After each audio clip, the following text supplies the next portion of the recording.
Anei au e whakatau ana me tai atu e rā moni ki te tangata whenua. Ka tahi anō mātou, ka ui i tama pōtaka. O whakaaro mō tāna pīrangi ke utu ngā manuhiri, ke haere i runga i ngā arahi koe, ngā tūtohu whenua o ngā iwi. Hea o whakaaro ki tērā? Whakai anau ki te pūtake i ahu mai tēnei whakatau. Ai. Me utua te tangata kia tai atu. Mā tēnei huarahi, ka pai ai. Ai. Engari, kei ngā tai pito te tino raru. Koea. Nā au te pātai, ka aha me enei moni. Ai. Ka tai atu ki hea ki awai rānei. Ai.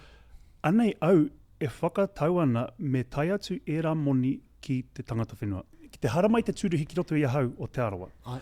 Kei ngā kamupene Pākehā te mana kia whakahonohono e rā tūruhi ki tōku ake pepeha. Ai.